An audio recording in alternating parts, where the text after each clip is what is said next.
Andrea Yates adında bir kadın 20 Haziran 2001 tarihinde en küçüğü 6 aylık olan 5 çocuğunu kendi elleriyle korkunç bir şekilde öldürdü ve ardından polisi arayıp kendini ihbar etti. Savunmasını ise şu şekilde yaptı. Şeytan onları ele geçirmişti. Onları öldürdüm ki cennete gidebilsinler. Psikolojisinin yerinde olmadığı her halinden belli olan Andrea Yates'in ve anneleri tarafından korkunç bir şekilde katledilen çocukların öyküsü gerçekten tüyler ürpertici. Bu videoda bir annenin nasıl 5 çocuğunun canına kıydığını ve bir babanın engelli kızına nasıl bir zulüm ettiğini işleyeceğiz. Eğer bu konularda hassassanız izlememenizi tavsiye ederim. Peki bir insan bu seviye bir psikoloji bozukluğuna nasıl gelmiş olabilir? Andrea ve çocuklarının kan donduran hikayesinin dehşet verici detayları nelerdir? Gelin hep birlikte öğrenelim. İyi seyirler.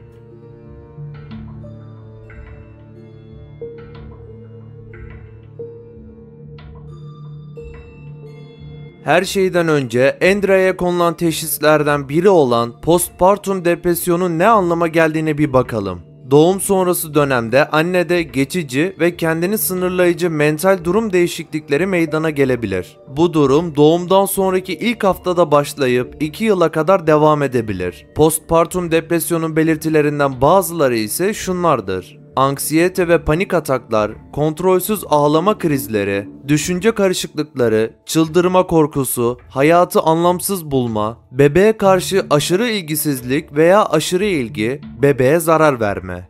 Andrea Yates'in geçmişi yavaş yavaş onu bu tür bir olaya hazırlamaya başlamıştı bile. Andrea, Houston, Texas'ta Andrea Pia Kennedy adıyla dünyaya geldi. Alman Jutta Karin Kühler ve İrlandalı göçmen Andrew Emmett Kennedy'nin 5 çocuğunun en küçüğüydü. Henüz 17 yaşındayken intihar düşünceleriyle savaşan Andrea, gençliğinden itibaren yemek yedikten sonra kendini kusturmak olarak tanımlanabilen yeme bozukluğu, bulimia nevroza ve depresyon hastalığına sahipti. Yates 1982 yılında Millby Lisesi'nden mezun oldu. Lise yıllarında çok başarılı ve sosyal bir öğrenciydi. Sınıf birincisi, yüzme takımının kaptanı ve ulusal onur topluluğunda görevliydi. Yates daha sonra Houston Üniversitesi'nde 2 yıllık bir hemşirelik öncesi programını tamamladı ve Houston'daki Texas Üniversitesi Sağlık Bilimleri Merkezi'nden mezun oldu.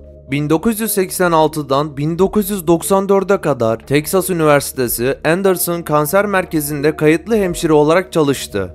1989 yazında Houston'daki Sunscape apartmanlarında bir NASA mühendisi olan Russell ile tanıştı. Russell'a kısaca Rusty diyorlardı.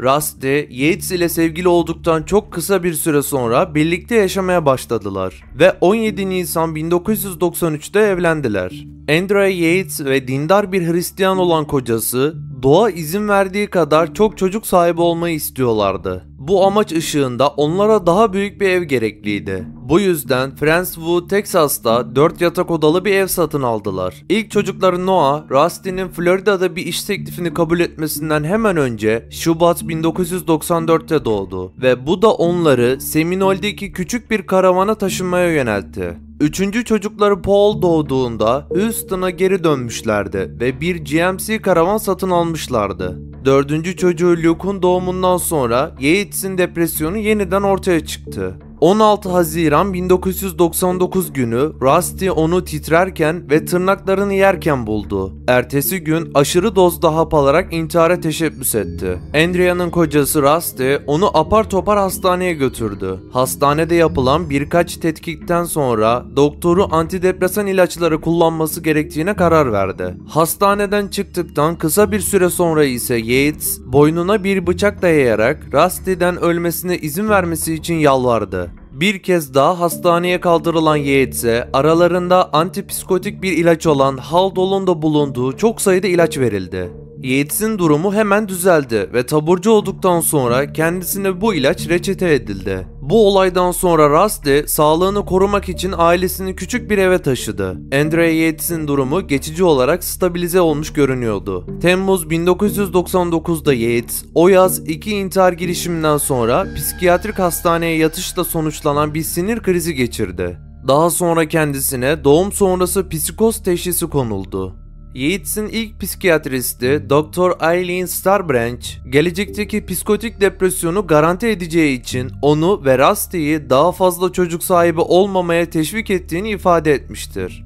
5. ve son çocuklarına taburcu olduktan yaklaşık 7 hafta sonra gebe kalmıştı. Yates Mart 2000'de Haldol adlı ilacı almayı bırakmış ve 9 ay sonra kızı Mary'i dünyaya getirmiştir. Aslında Andrea Yates'in psikolojik durumu gayet iyiydi ve artık hastalığının vermiş olduğu acıları çekmiyordu. Fakat bu durum 12 Mart 2001'de babasının ölümü sebebiyle değişti. Babasının ölümü onu çok etkiledi ve kendi dahil etrafındaki herkese zarar vermeye başladı. O kadar aciz hale geldi ki acilen hastaneye yatırılması gerekti. Andrea Yates 1 Nisan 2001'de Doktor Muhammed Said'in gözetimi altında tedavi edildi ve taburcu edildi.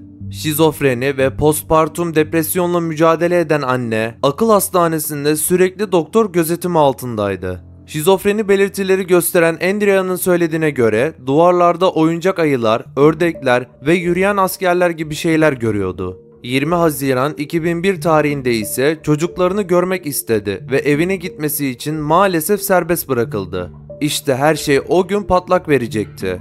Texas'ta yer alan banliyödeki evlerinde yaşayan Andrea ve eşi Rusty sabah ailece kahvaltılarını yaptılar. Daha sonra NASA mühendisi olan Rusty Yates uzay merkezindeki işine doğru yola çıktı.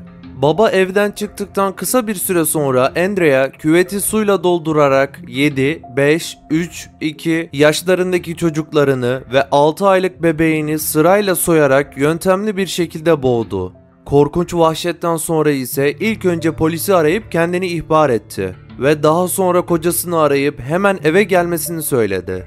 Eve ilk gelen polisler olmuştu. Eve gelen polis memuru Andrea'ya ne olduğunu sorduğunda "Çocuklarımı öldürdüm" cevabını aldı ve Andrea 2 yıldır bunu yapmayı planladığını itiraf etti. Polisler 7 yaşındaki en büyük çocuğun bedenini küvette yüzerken buldular.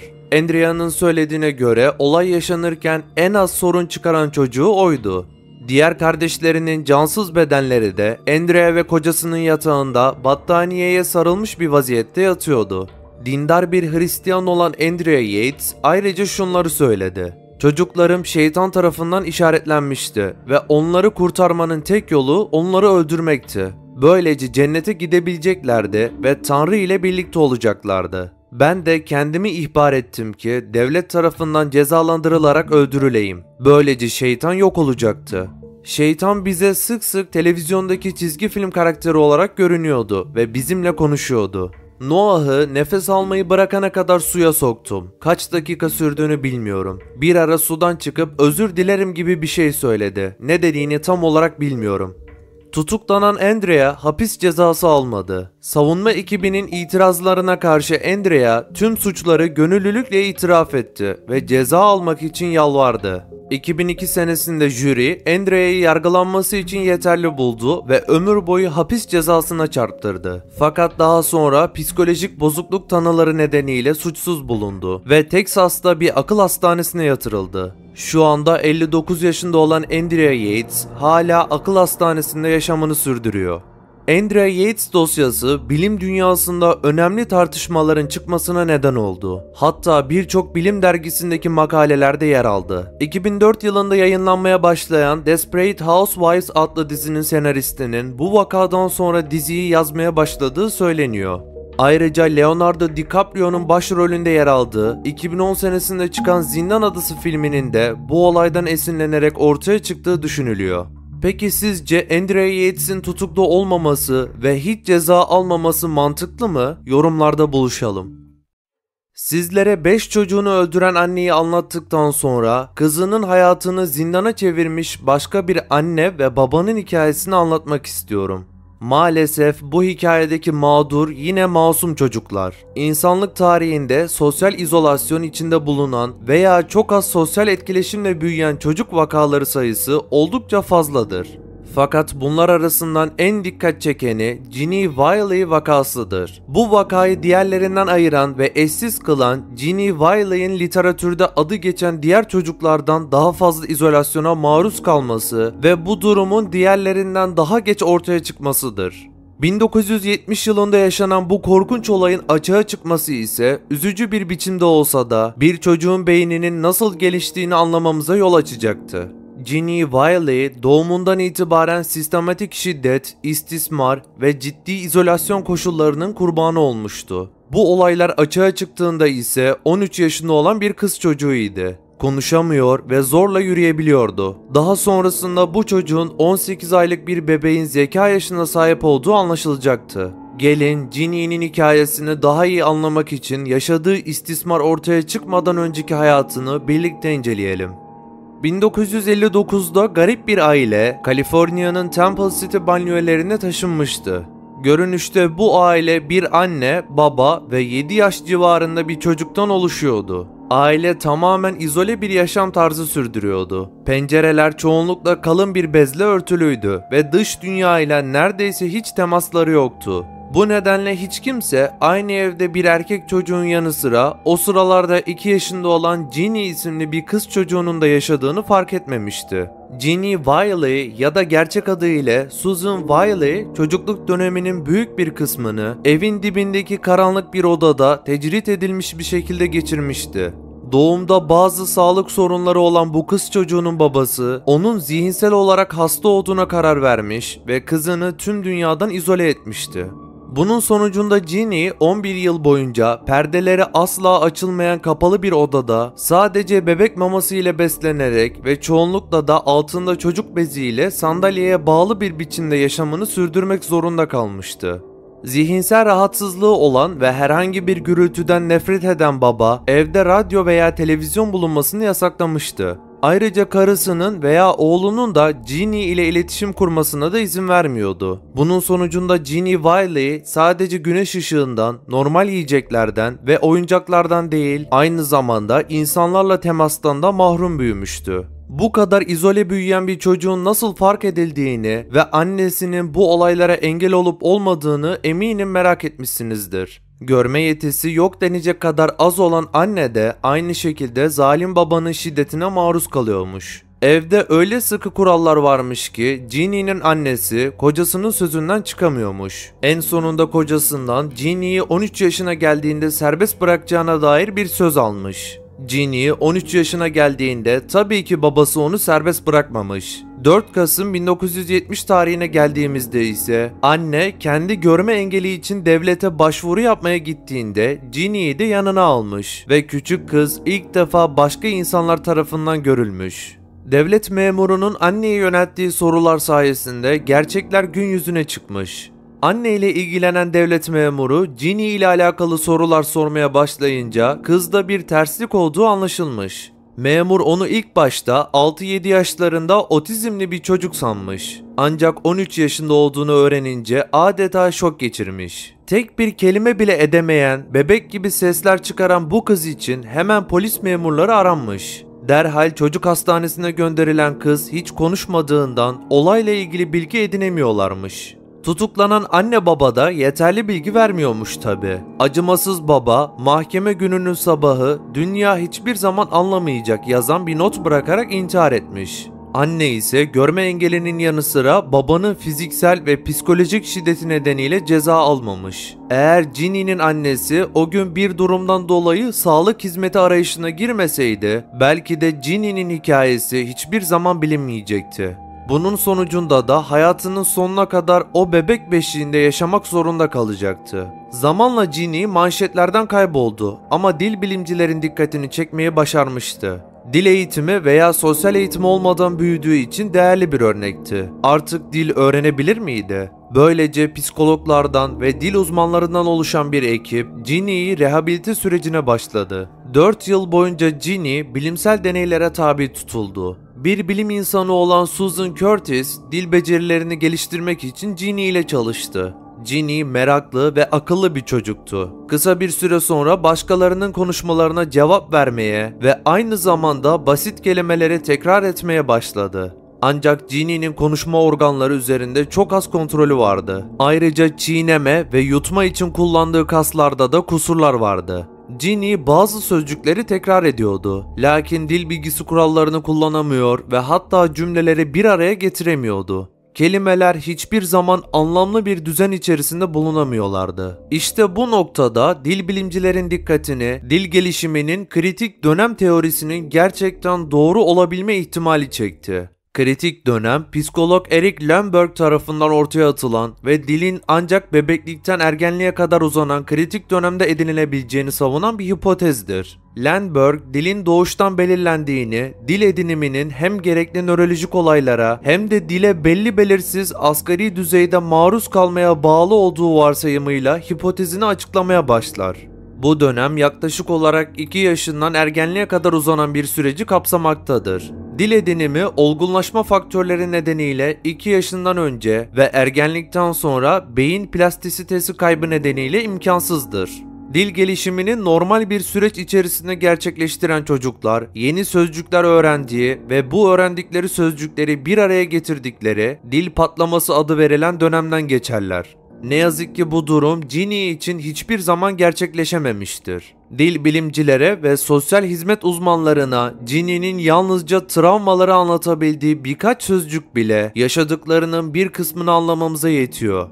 Tükürmek, baba kızgın, büyük odun, baba kol vurmak, yüze vurmak, Ginny ağlamak, büyük odunla vurmak, baba ölü. Dil bilimciler için Wiley boş bir sayfaydı. Gelişimimizde dilin hangi aşamada geliştiğini anlamanın bir yoluydu. 1960'ların sonlarına kadar çocukların ergenlikten sonra dil öğrenemeyecekleri kabul edilmekteydi. Ama Ginny bu hipotezi çürüttü. Wiley'nin dil öğrenebileceği ortaya çıktı. Fakat dil bilgisi ve cümle yapısı tamamen başka bir şeydi. Ginny'nin kritik dönemi kaçırması ile gelişemeyen dil edinimi becerisi kaybettiği tek şey değildi. Ginny çocukluğunu, hayatını yaşayamamıştı. Çocukluğu boyunca yetersiz beslenip bilişsel uyarılardan uzak kalmıştı. 1971'den 1975'e kadar 4 yıl boyunca Ginny Wiley bilim insanlarının ilgi odağı oldu. Bu esnada bazılarının etik olamayacak kadar yoğun olduğunu düşündüğü bilimsel deneylere tabi tutuldu. Gösterdiği ilerlemeye rağmen 1975'te çalışma için fon sona erdiğinde Wiley annesiyle birlikte yaşamaya başladı. 1979'da annesi kızının prestij ve kar için kullanıldığı iddiasıyla dava açtı. Dava 1984'te karara bağlandı ve Wiley'nin araştırmacılarıyla teması tamamen kesildi. Wiley sonrasında bir koruyucu ailenin yanına yerleşti. Ancak sonrasında orada da ona gereken ilgiyi elde edemediği anlaşıldı. Edindiği dil becerileri geriledi.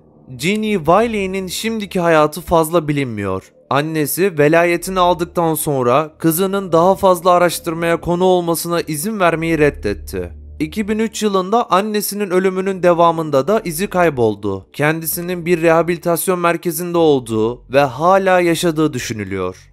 Videomuzun sonuna geldik. Sizlere çok daha fazla ve kaliteli belgeseller üretebilmemiz adına videomuzu beğenerek ve kanalımıza abone olarak bize destek olabilir. Aynı zamanda bizlerin daha birçok belgesel severe ulaşmasını sağlayabilirsiniz. Ayrıca sol tarafta 2. Dünya Savaşı'nın bittiğine inanmadığı için 30 yıl ıssız bir adada yaşayan Japon asker Tereo Nakamura'nın hikayesini anlattığım belgesel yer alıyor. Sağdaki oynatma listesi ise sizler tarafından en çok beğenilen videolardan oluşmakta.